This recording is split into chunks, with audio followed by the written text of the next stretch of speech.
For the latest on the Ebola scare, we're joined once again from Washington tonight by Dr. Anthony Fauci. He is the director of the National Institute of Allergy and Infectious Diseases. Dr. Fauci, these airport screenings that we're now hearing about, they're supposed to give us a snapshot of someone's health. How do they work? Well, it works in a couple of phases. The first is that people who come from the designated areas, the West African areas, will be brought off to the side, and first a temperature will be taken, and then there will be a history as to whether or not they have symptoms or whether or not they have come into contact, to their knowledge, with someone who's suspected of or who has Ebola. If the temperature is negative, and if in fact the questionnaire proves no risk at all, they'll be given instructions on how to monitor themselves over a period of time of 21 days.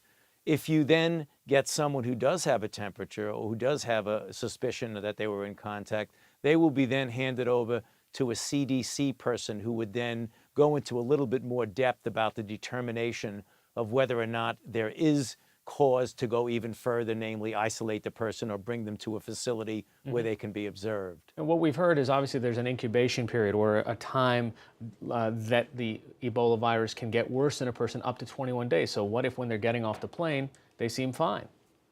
Well, again, you could never, ever get 100% risk-free. But if you look at the exit screening that will have taken place with those same passengers when they got on the plane in the West African country to come to the United States, and superimpose upon that the entry screening, the risk of missing someone is extraordinarily low. It will never be perfect, and nothing is perfect when you're dealing with biological phenomenon like symptoms and fever.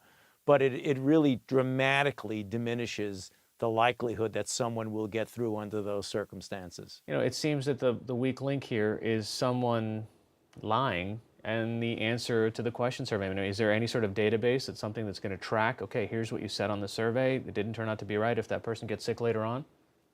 Well, certainly, obviously, if you're going to identify someone later on who gets sick, you can go back and look at what the questionnaire was, so you can get data. But again, I really believe that that is an unlikely event.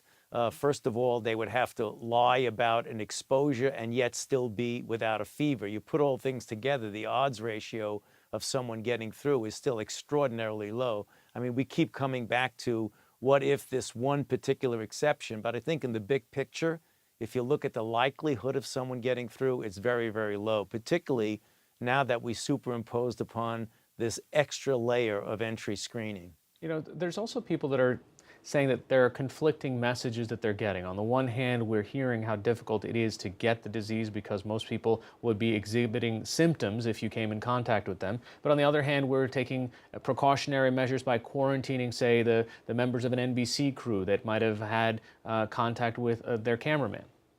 Well, again, what we're seeing is just the extra layer of caution to try and protect the American people from any possibility of exposure. I mean, obviously, that may seem like a rather draconian approach, but it isn't. It's trying to do whatever you can within reason to protect the American public. All right, and finally, the World Health Organization said earlier this week that the problem is getting worse, that Ebola is entrenched in at least the three major capital cities, and it's in other parts of Africa as well, and that we just do not have enough healthcare workers there to deal with it there. Well, at the present time, that is certainly the case. If you look at the numbers of people who are getting infected, the rate at which they're getting infected, at the present time, we are behind the curve. But the scaling up of activities, particularly on the part of the United States government, with the military going in, the 3,000 to 4,000 troops going in to provide the logistics, the engineering, the setting up of the hospital beds, and hopefully other countries will come in also and step to the plate and put a considerable amount of effort and resources. So things are pouring in, but you're absolutely correct. Right now, the rate of infection is really quite high. Dr. Anthony Fauci, the director of the National Institute of Allergy and Infectious Diseases. Thanks so much. You're good to be with you.